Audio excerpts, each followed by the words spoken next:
Hey guys, and welcome to another episode of Leaguecraft 101. This episode is the second and final part of this two-part series on jungle.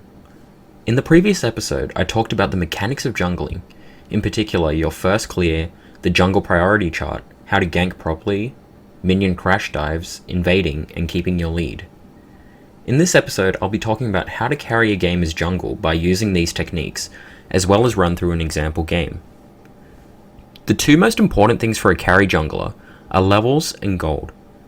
Levels allow you to fight anyone and control objectives with smite, while gold makes you unkillable and dish out absurd amounts of damage. So recall from the last episode that your baseline behavior as a jungler is to power clear. So here's the chart as a refresher. When you're trying to play a carry style of jungle, you want to optimize your experience and gold income.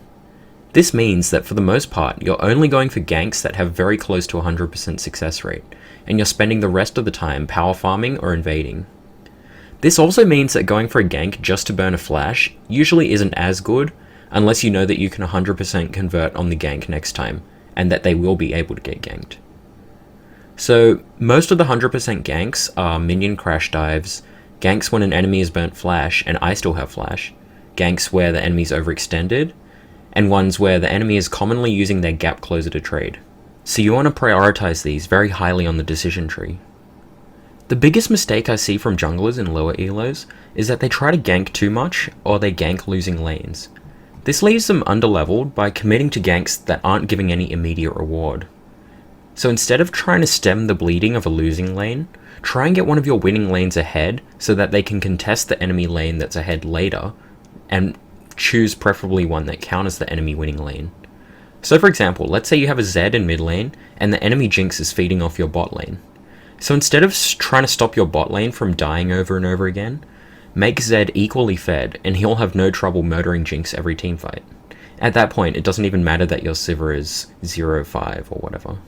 So your item build on carry junglers is very important, and it's generally 2 damage items into tank.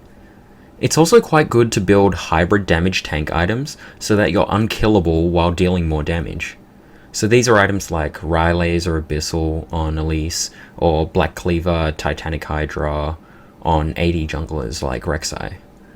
So when you're high level, the deficiency in tankiness in your build is made up by the extra stats that you get from your levels, so this allows you to build damage without punishment.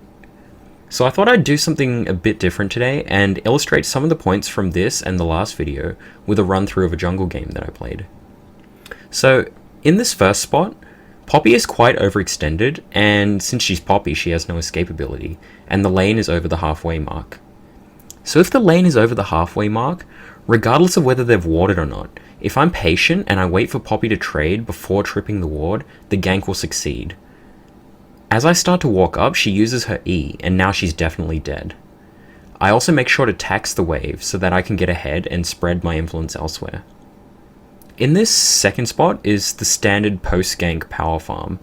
So a lot of junglers skip this step and just go back to immediately shop because they're low. But because the enemy mid lane is dead, there's no risk of the enemy taking dragon, and the enemy jungler is going to have to cover the lane, so I know that I can't get invaded. I can then take the opportunity to get a quick clear off and get one extra camp respawn than I otherwise would have by shopping early. So in this next spot, after shopping, our Gragas got 3-man dived while the enemy was setting up for a minion crash dive.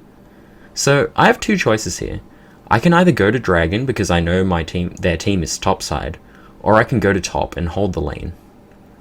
I know that Poppy wants to push the lane into the turret to reset, and I also know that she's very likely got this river bush warded. So Gragas TP's back to lane, and I walk around through river to catch her trying to reset the wave on the turret. By the time she realizes, she's dead. But one thing to note is that regardless of whether Gragas had TP or not, I would have gone top to hold the lane because I would have picked up a massive 2 waves of solo XP and farm, and this option is higher than power clearing on the decision tree. So at this point, since I notice that Rek'Sai is on the bottom side, I should immediately run towards the opposite side of his jungle. So once again, instead of going to counter jungle chickens, I opt to hold the lane, as it's a higher priority on the decision tree. Notice how in this gank, I lead with Spider Form because I have 3 move speed buffs over the Karma. I have Boots, I have Aether Wisp, and I have Spider Form. And I also have a Gap Closer with Q. In this next spot, after a successful gank, I go through and Power Farm. At this point, I'm the highest level, and no one on their team can duel me, especially with Red Smite.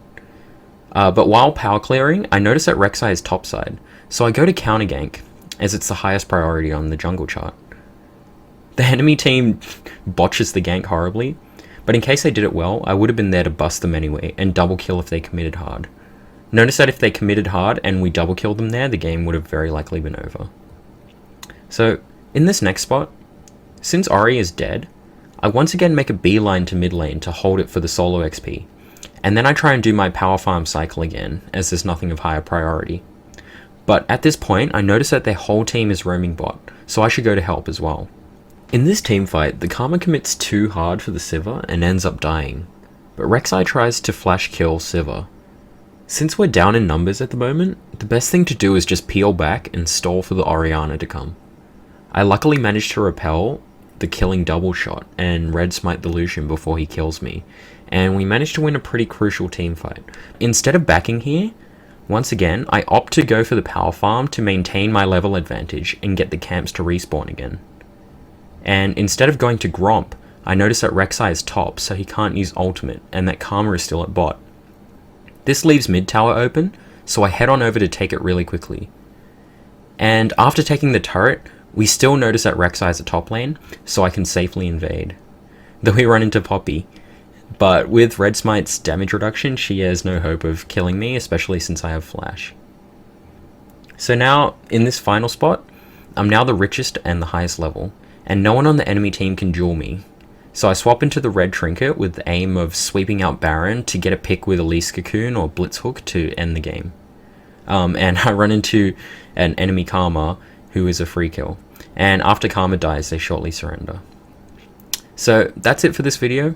A bit of a different format, but hopefully you guys enjoyed it and learnt something about carrying from the jungle. Remember to keep your levels up, stick to the priority chart, and you'll find yourself very steadily improving. So until next time guys, peace.